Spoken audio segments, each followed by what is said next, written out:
क्या 50 घंटे में आ रही है एक और तबाही? बंगाल की खाड़ी से उठ रहा है तूफान। क्या है अपडेट, बताते हैं आपको। नमस्कार, न्यूज़ 18 का डिजिटल प्लेटफॉर्म देख रहे हैं आप और मैं हूं रितु सिंह। बंगाल की खाड़ी में एक बार फिर से चक्रवाती तूफान बनने की संभावना बढ़ गई है।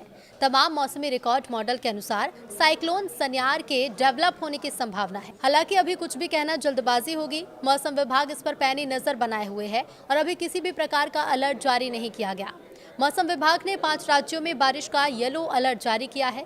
दक्षिण पूर्व बंगाल की खाड़ी में एक बार फिर से हलचल होने लगी है। एक बार फिर से साइक्लोन की चेतावनी जारी की जा रही है। बंगाल की खाड़ी में साइक्लोन सन्यार की चेतावनी जारी की गई है। मौसम वैज्ञानिकों का अनुमान है कि इस सीजन का दूसरा साइक्लोन आने वाला है। दरअसल तमिलनाडु और अंडमान निकोबार के बीच बंगाल की खाड़ी में लो प्रेशर एरिया बन रहा है, जिसके धीरे धीरे साइक्लोनिक तूफान में बदलने की संभावना है। मौसम विभाग के अनुसार अभी ये लो प्रेशर किसी तूफान का रूप नहीं लिया है। हालांकि अभी सारी मौसमी परिस्थितियां इसे चक्रवाती तूफान में बदलने के अनुकूल है। हालांकि इस पर कुछ भी कहना जल्दबाजी होगी। इसे चक्रवाती तूफान में बदलने की संभावना जताई जा रही है। तूफान का नाम सन्यार रखा गया। इसका नामकरण संयुक्त अरब अमीरात ने किया है, जिसका मतलब शेर होता है। तो देखिए, 26 नवंबर से अलर्ट जारी है। ताज़ा रिपोर्ट्स के मुताबिक बंगाल की खाड़ी में जल्द ही साइक्लोन सन्यार बनने वाला है। मौसम मॉडल जैसे कि GFS, GEFS और आइकन जैसे सभी इसका आंध्र प्रदेश में लैंडफॉल दिखा रहे हैं।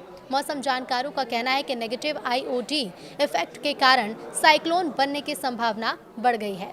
श्रीकाकुलम, विजयनगरम, विशाखापट्टनम, अनकापल्ली, काकीनाडा, कोनासीमा, एलुरु, गुंटूर, बापटला, प्रकाशम और नेल्लोर जैसे पूरे आंध्र जिले के 26 नवंबर से अलर्ट पर होने चाहिए।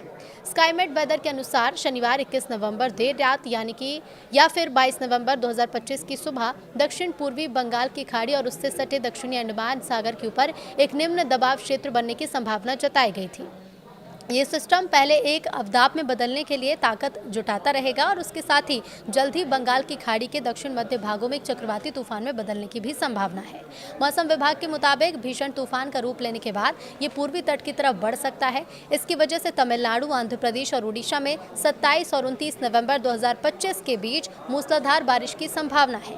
हालांकि मौसम विभाग ने यह भी कहा है कि 24 नवंबर के बाद किसी भी समय सिस्टम के डीप डिप्रेशन में चरण में पहुंचने के बाद तूफान के बारे में सटीक जानकारी मिल पाएगी।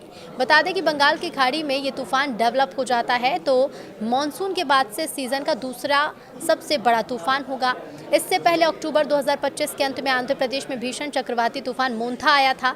बता दें कि उत्तरी अंडमान सागर और उससे सटे बंगाल की खाड़ी में बनने वाली मौसमी प्रणालियां इस सीजन के दौरान ओडिशा और पश्चिम बंगाल के आसपास तूफान का रिकॉर्ड रखती हैं। हालांकि मौसमी प्रणाली भूमध्य रेखीय क्षेत्रों के निकट बन रही है और इसीलिए इसके तमिलनाडु और आंध्र प्रदेश की तरफ बढ़ने की संभावना है।